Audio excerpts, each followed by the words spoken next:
Treasure Hunting Weekend, mga katiats, narito kami ngayon sa isang creek kung saan atin titingnan ang tinuturo nilang marker. At bago tayo magpatuloy, shout out tayo sa ating mga katiats. At sa mga bago pa lamang sa ating channel, huwag kalimutan i-subscribe ito para palagi tayong updated. At ako'y mag-shout out kina Danny Flores, Albert Barcelo, Freddy Soriano, George Dalton Napi, Michael Amit, Dennis De Niro, Bonifacio Manuel, Zach Cabrera, Angelito Capistrano. Shoutout din kina Robert Cabunilas, Elvin Famaran, Jima Aday, Peps Gilmar, Joy Navarro, Diego Gabrines, Esmeraldo Masangkay, Rinaldo Ibanez, Jacinto Femia, at panghuli kina Jollibee Makasarte, Tating Naliman Salay, LGB Misor, at kay Miss In, Crystal Don. At tayo na ngayon magpatuloy sa ating explorations.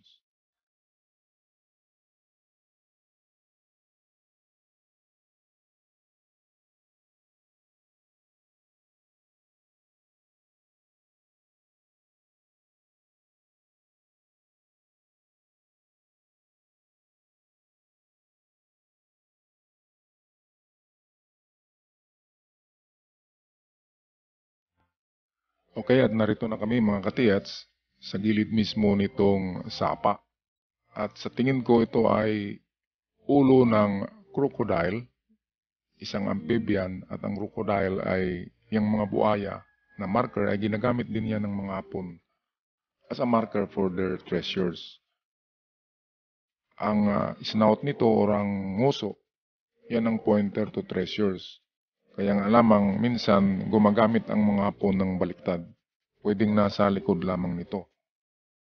Kaya maya-maya ay atin na dito, atin na agad ito i-detect using our dowsing locator at pendulum ni The Pendulum Man. Shout out nga pala sa aking mga katrupa diyan na kasama sa exploration na ito.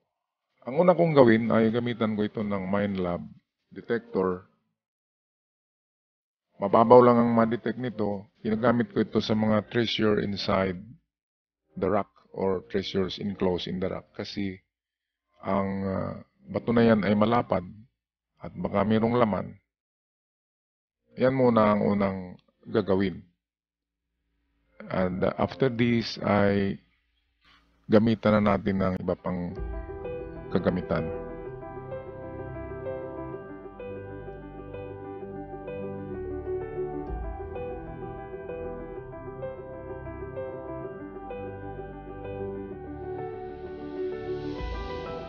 Itong ginagamit ko na Minelab detector ay mabibili niyo sa Bourbon Electronica sa halaga na 15,000 pesos yata. Kaya tawagan nyo na lang si Roniel o si John Abin sa 0975-66-75030 para sa inquiries. Huwag mayang tumawag, pakisabi ako ang nagrekomenda para ma-entertain kayo. Okay, so lahat ng medyo malalapad dito na bato ay dinidetect ko baka merong treasure enclosed in the rock. Yan palagi ang una kong ginagawa kapag merong mga malalaking markers. Pwede kasing merong enclosed treasures. Pwede kasing semento rin yan na hindi natin alam. Okay, so next up is locator. Gamitan natin ng locator ito. At tingnan natin kung saan magturo ang locator. Ang unang gawin ko dyan ay dadaan lamang ako dyan. Hindi ko muna i-point ang locator dyan. At tingnan natin kung saan iikot ito or saan magtuturo.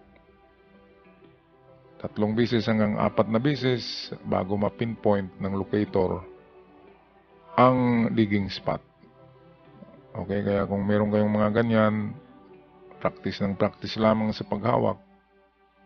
At dapat balanse na balanse ang inyong locator para hindi ikot ng ikot.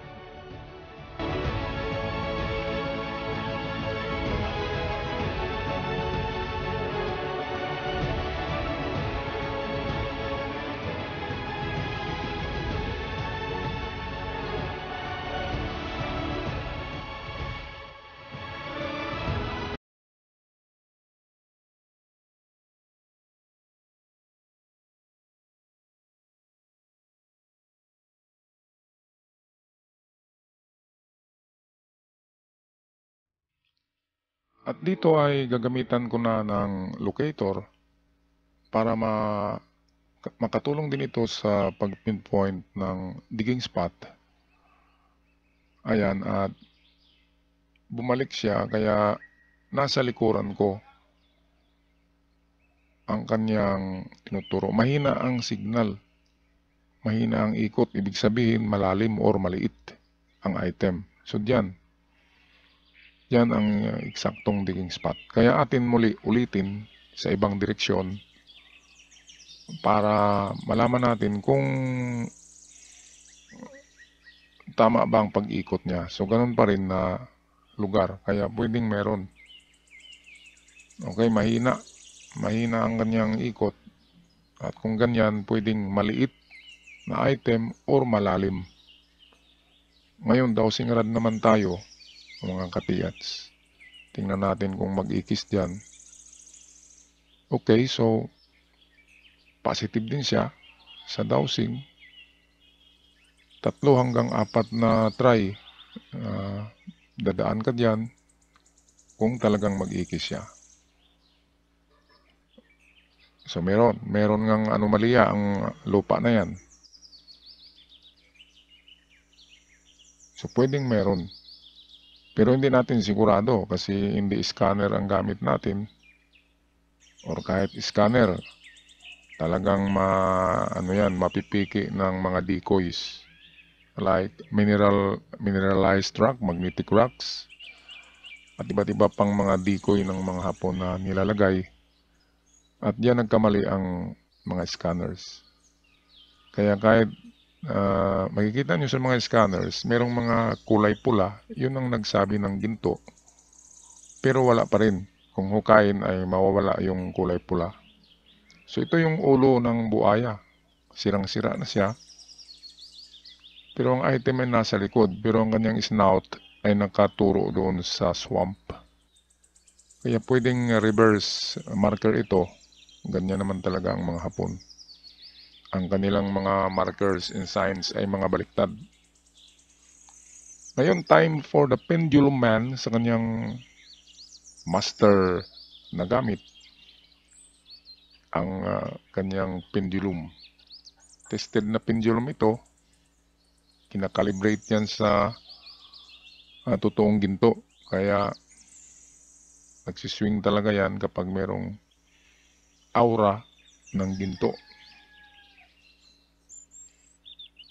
Okay, so 3 try din at malalaman ang direksyon.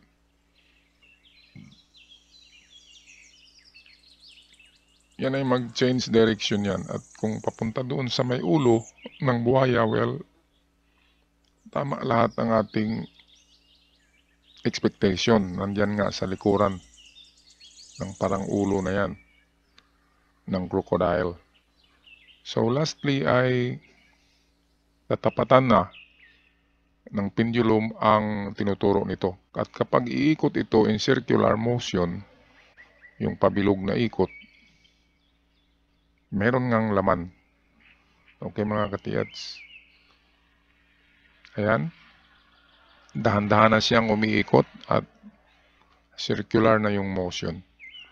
At kapag perfect circle na ang kanyang motion, ay pwede nang ihinto nyo ang pag-detect. Katulad niyan, perfect circle na siya.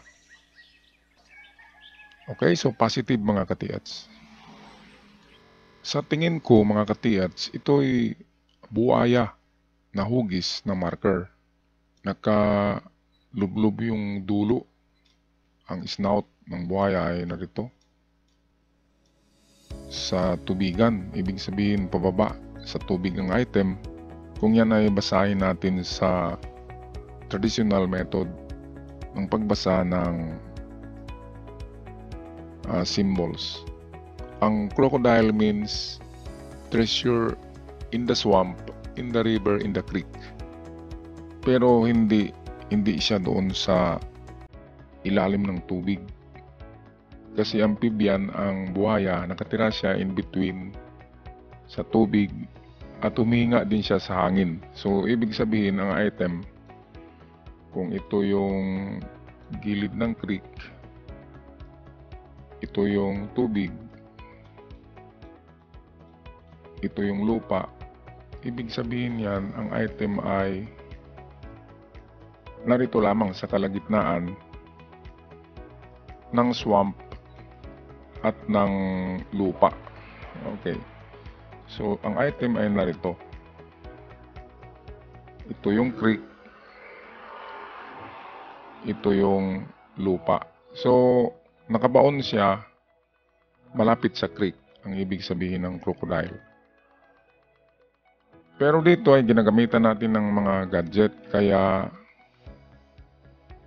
ang nadetect natin ay hindi sa tinuturo ng kanyang ulo, kundi dito sa may likuran. Pendulum dowsing at locator, tatlong gamit. At likuran ang tinuturo, kaya pwedeng narito.